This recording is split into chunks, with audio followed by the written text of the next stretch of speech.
नमस्कार। पिछले संडे मेरे सपनों में कोरोना जी आए। जी हाँ, मैं कोरोना वायरस की ही बात कर रहा हूँ। अब आए तो आए, न किया हाय न किया हेलो, मुझसे किया सीधा एक सवाल कि बता मेरा धर्म कौन सा है। और इससे पहले कि मैं उनसे कोई हिंट मांगता या 4 ऑप्शन ही मांगता, चले गए। मैंने सोचा कि इसकी शुरुआत तो वुहान चाइना से हुई है, इसका मतलब ये हो गए चाइनीज। लेकिन अगर ये सवाल का जवाब इतना आसान होता तो क्या वो मुझसे पूछते? नहीं पूछते ना। मैंने भी वही सोचा और फिर मैंने लगाया दिमाग और फिर मुझे पता चला कि वो है तो चाइनीज, लेकिन जब वो इंडिया में आए तो उन्होंने किया धर्म परिवर्तन। अब या तो वो हिंदू है या है मुसलमान, लेकिन वो ये बात हमसे छुपा रहे हैं। क्यों? क्योंकि उनको पता है कि अगर वो साफ साफ बता देंगे तो हम लोग आपस में लड़ना झगड़ना कर देंगे बंद। तब उनके घटिया से सवाल का बढ़िया सा जवाब मेरे पास था। I was ready. अब मैं करने लगा उनका इंतजार। अब मैं दिन में 12-12, 15-15 घंटे सोने लगा ताकि वो आए फिर से मेरे सपनों में। और बिल्कुल वैसा ही हुआ। 3 दिनों के बाद वो मेरे सपनों में आए। मैं रेडी था। मैंने कहा वेलकम वेलकम वेलकम कोरोना जी। 1 मिनट, अब मैं बोलूँगा। आप हो चाइनीज, लेकिन जब आप इंडिया में आए तो आपने किया धर्म परिवर्तन। अब या तो आप हिंदू हो या हो मुसलमान, लेकिन आप ये बात हमसे छुपा रहे हो। क्यों? वाई? सन्नाटा। चुपचाप हो गए। वो समझ गए कि बंदा स्मार्ट है, गलत बंदे से पंगा ले लिया है। चुप हो गए। अब लंबे साइलेंस के बाद वो मुझे बोले कि तुम्हारा कुछ नहीं होगा, तुम नहीं सुधरोगे, तुम लोग गधे हो। मैंने बोला 1 मिनट, 1 सेकेंड। तुम्हारा, तुम लोगों से आपका क्या मतलब है? आपने ये सवाल सिर्फ मुझी से पूछा है ना कि फिर 132 करोड़ की आबादी में सबके सपने में आ रहे हो और सबसे पूछते फिर रहे हो। तो उन्होंने, पता है मुझे क्या कहा? उन्होंने मुझे कहा कि मैंने हर कंट्री में से एक बंदे को चुना है और इंडिया में से वो बंदा है तू। इसका मतलब कि तू इंडियन रिप्रेजेंटेटिव है। मैं हो गया खुश। मुझे आ गई फीलिंग प्राउड वाली। लेकिन मैंने कंट्रोल किया। मैंने अपने भावनाओं को कंट्रोल किया और मैंने कहा कि वो सब तो ठीक है, लेकिन आप ये सब क्यों कर रहे हो? आप ये राजनीति क्यों कर रहे हो भाई? वायरस हो ना तो वायरस का काम करो, लोगों को बीमार करो या लोगों की जान ले लो, खत्म करो। मतलब ये हिंदू मुसलमान, ये पॉलिटिक्स, राजनीति, मतलब क्या फ्यूचर प्लानिंग क्या है भाई आपका? इलेक्शन लड़ोगे क्या आप? फिर चुप, लंबी खामोशी। फिर थोड़ी देर के बाद मुझे बोले कि तुम गधे हो, तुम्हारा कुछ नहीं होगा, और भाग गए।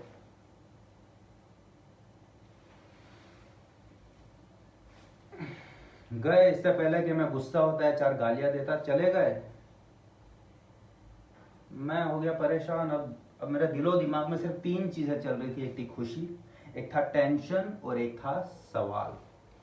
अब खुशी इस बात की कि I am the representative of India. Tension इस बात का कि I am the representative of India now. तो बात सिर्फ मेरी नहीं है, अब बात है इंडिया की। इसका मतलब मुझे जो भी जवाब देना है काफी सोच समझ के देना होगा। और सवाल ये कि मैं ही क्यों, है कि नहीं? अब 132 करोड़ की आबादी है, उसमें से मुझे ही क्यों चुना? आप लोग भी सोच रहे होंगे कि इसको क्यों चुना भाई। मैंने भी वही सोचा कि मुझे क्यों चुना यार। काफी सोचा, बहुत दिन तक सोचता रहा। फिर मुझे एहसास हुआ कि शायद अगर चुना है तो इसका मतलब मेरे पास जवाब होना चाहिए, है कि नहीं? अब मुझे चुना है तो कोई तो रीजन होगा, तो इसका मतलब मेरे पास जवाब होना चाहिए। अब मैंने किया रिसर्च शुरू। अब मैं विकीपीडिया देख रहा हूँ, मैं गूगल कर रहा हूँ, मैं यूट्यूब में न्यूज़ जो मैं कभी देखता नहीं हूँ सब कुछ मैंने देखा, काफ़ी सारी चीज़ें पता की। जैसे 1930s में फर्स्ट टाइम चिकन में कोरोना वायरस देखा गया था। आप लोगों को पता ही है? नहीं ना। मुझे भी नहीं पता था, लेकिन मैंने पढ़ा फिर उसका सबूत दे रहा हूँ आपको। मैंने काफ़ी कुछ रिसर्च किया। 1960s में ह्यूमंस में कोरोना वायरस देखा गया था, लेकिन ठीक ठाक थोड़ा बहुत था। लेकिन जब अभी मैन वुहान में शुरू हुआ 17 नवंबर को, तो 17 नवंबर को हुआ, फिर इंडिया में आया, फिर पूरी दुनिया में आया, सब पता किया, लेकिन धर्म का पता नहीं चल रहा था यार। अब एक वायरस का क्या धर्म हो सकता है कि नहीं? मुझे बहुत टेंशन होने लगा। मैं सोचने लगा कि यार पूरी दुनिया की चीज़ें न्यूज़ पढ़ ली तूने, सब कुछ झांक लिया, सब कुछ टटोल लिया, कुछ नहीं मिला, तो अब एक काम कर, तू अपने आप से ये सवाल पूछ, तो शायद तुझे जवाब मिल जाए। फिर मैंने किया अपने आप के साथ वार्तालाप। तकरीबन 2 दिनों तक मैंने अपने आप के साथ कशमकश की, अपने आप को टटोला, कुछ सवाल पूछे तो कुछ जवाब मिले, कुछ जवाब मिले तो कुछ सवाल उठे, और फिर मुझे कुछ चीज़ नज़र आई, कुछ एहसास हुआ, कुछ दिखा, कुछ समझ में आया, या यूं कहूँ तो मुझे सवाल का जवाब मिला। लेकिन मैंने अभी तक कोरोना जी को नहीं बताया है, क्योंकि आज सुबह ही मुझे जवाब मिला है। मैं चाहता हूं कि मैं पहले आप लोगों को बता दूं, ताकि आप लोग सुन लो, और अगर आप लोगों को लगता है कि ये मेरा जवाब सही नहीं है, तो अगर आपके पास कोई सही जवाब है तो आप मुझे कमेंट करो, मैसेज करो, कैसे भी करके मुझे बताओ, ताकि मैं जल्द से जल्द उसे समझ लूँ, याद कर लूँ, और फिर जब कोरोना जी मेरे सपनों में आए तो मैं उन्हें बता दूँ एज अ इंडियन रिप्रेजेंटेटिव। तो मैं शुरू करता हूँ। बात कुछ ऐसी है कि 17 नवंबर में वुहान चाइना में फर्स्ट केस आया कोरोना का, इंडिया में 30 जनवरी को। तो कुल मिला के हम अगर चाइना से शुरू करें तो 5.5 से 6 महीनों में कोरोना ने पूरी दुनिया को हिला के रख दिया है, पूरी दुनिया पे राज कर रहा है कि नहीं? अब ये तो वैसी बात हो गई कि मैंने आज यहाँ पर एक छोटा सा बिजनेस शुरू किया, मैंने अकेले में, और 5.5 से 6 महीनों में मेरी बिजनेस की ब्रांच इस पूरे वर्ल्ड में है, मेरी मोनोपोली है पूरे वर्ल्ड में। ये उस लेवल का सक्सेस है कि नहीं? तो मैंने सोचा कि अगर इस लेवल का सक्सेस रेशियो हासिल करने के लिए क्या बेसिक होना चाहिए। तो मुझे याद आया, बचपन में हमने सुना था, पढ़ा था, देखा था कि जब अर्जुन जी से पूछा गया कि भाई तुम्हें क्या नजर आता है, तो उन्होंने कहा कि मुझे मछली की सिर्फ आंख नजर आती है।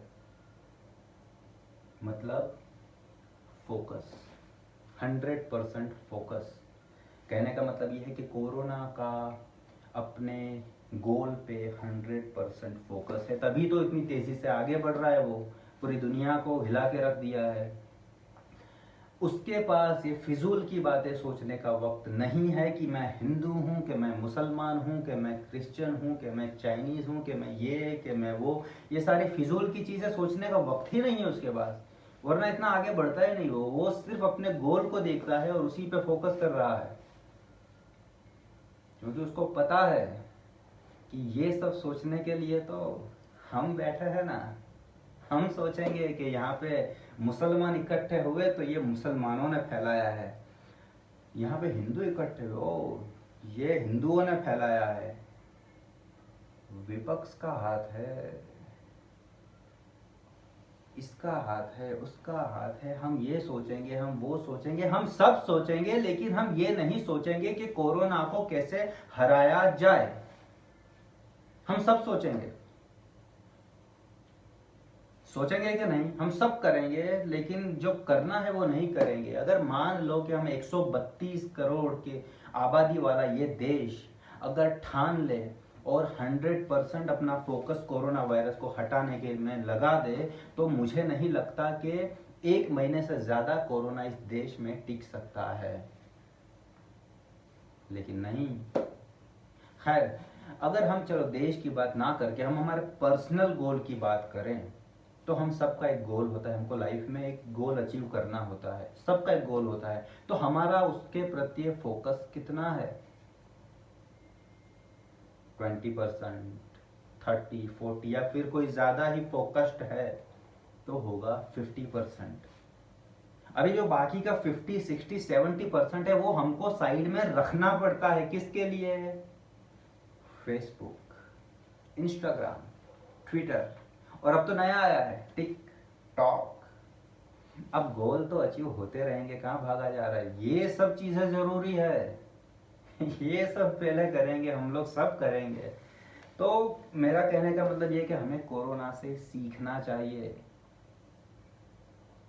एज अ इंडियन भी और एज अ पर्सनल, हमारे पर्सनल गोल्स के लिए भी, कि कैसे अगर हमको इस लेवल पे आगे बढ़ना है, प्रोग्रेस करना है, तो किस लेवल का फोकस हमारा हमारे गोल पे होना चाहिए, ना कि हिंदू पे, ना कि मुसलमान पे, ना कि साधु पे, ना कि मौलवी पे, कि ना ही विपक्ष पे, ना ही इस पे, ना ही उस पे। अरे क्या है, जो करना है वो करो। मैं तो यही कहूंगा कि कोई भी चीज करने से पहले अपने आप से एक सवाल पूछो, तुम्हारे आत्मा से एक सवाल पूछो, वो कभी गलत नहीं बोलेगी। पूछो कि क्या मेरे ये करने से मेरा या इस देश का रत्ती भर भी फायदा है, तभी वो काम करो। अगर जवाब मिलता है ना, तो मत करो। मत करो, फिजूल की बातें मत करो, अपनी एनर्जी को वेस्ट मत करो। जो करना है वही करो, अपने गोल को देखो। तुम्हारा गोल अचीव करोगे, हमारा कंट्री भी हमारे गोल्स अचीव करेगा। शुरुआत हमसे ही होगी, हमें ही को करना पड़ेगा। ठीक है, मैं मेन मुद्दे पे आता हूँ। तो मुझे लगता है कि उनके कोरोना जी के सवाल का ये जवाब है। अगर आप लोगों को लगता है कि नहीं, ये सही नहीं है, अगर आपके पास कोई सही जवाब है तो प्लीज़ मुझे कमेंट में लिखिए या फिर मुझे मैसेज कीजिए। ठीक है, धन्यवाद। जय हिंद।